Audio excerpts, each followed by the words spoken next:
Hey there, and welcome to the EMS team. Whether you're brand new to EMS in general or just new to our department, we're really glad to have you here. In this video, I'll walk you through everything you need to know to get started. First things first, make sure you read through our standard operating procedures, also known as SOPs.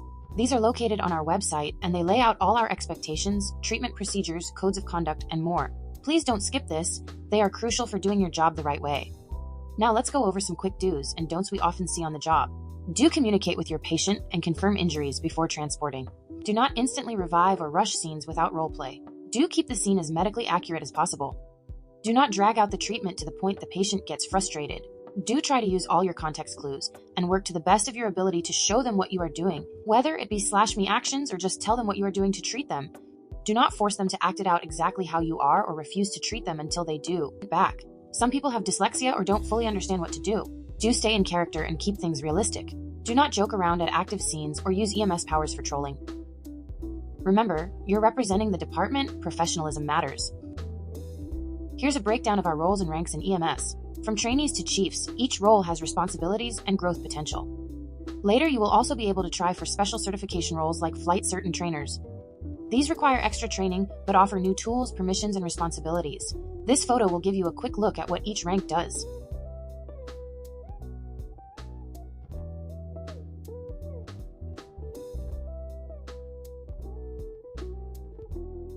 Now for the uniform and dress code. All EMS staff must wear the appropriate uniform while on duty.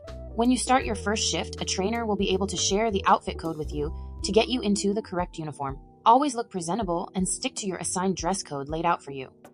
You'll also want to use /me commands during scenes to show what your character is doing, or at the very least, try to talk them through what you're doing and why. Some examples: /me checks for pulse, /me starts CPR, /me applies tourniquet. These help others around you understand your actions. They're a must for immersive scenes. You'll need to clock in and out each shift to track activity and get notifications from dispatch. This can usually be done at the front desk or through your player's phone service menu.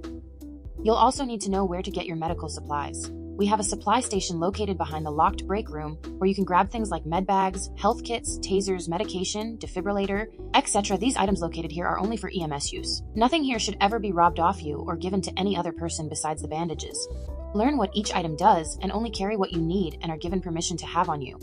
Let's take a quick tour of the facility.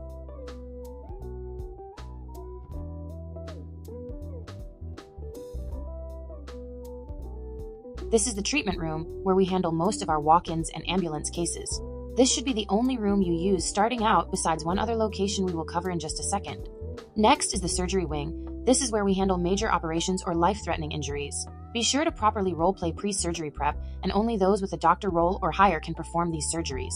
In the back of the hospital, we have a secured room for criminal patients, called Ward C.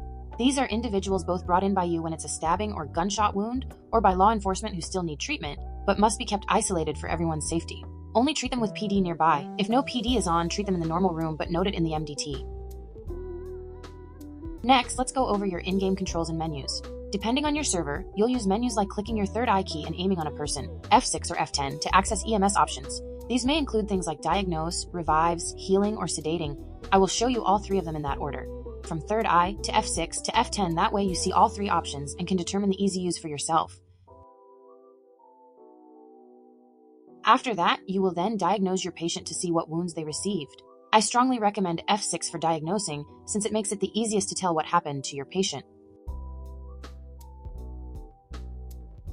In this case, the patient received blunt force trauma.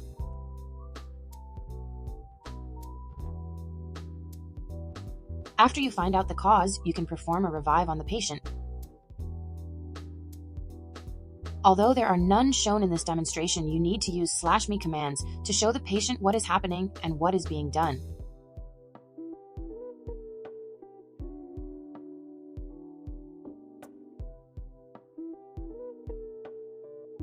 And then once they are up, make sure they have all their health before moving forward.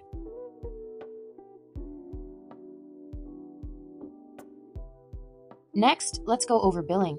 After completing treatment, open the billing screen, normally keybound to F7, and select the appropriate charge. Common pricing will be found in the Discordia, but for this one in particular, their bill will come to $500 for basic treatment, only bill for services you actually provided.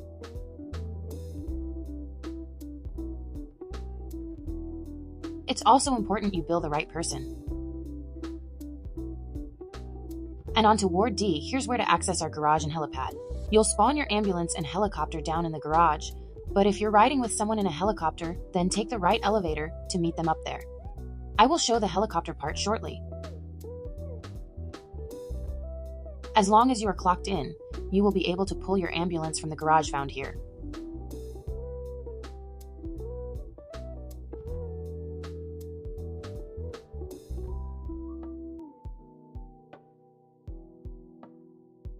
Ambulances have stretchers in the back you third eye to take out, then place the patients on them before loading them back in so you can bring them back for treatment at the hospital. After your shift ends, make sure you return the ambo from where you pulled it out to keep the front tidy and free of cars out front.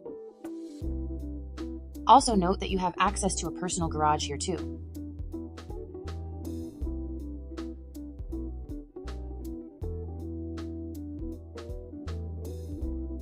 Now I will quickly show you the helicopter elevator.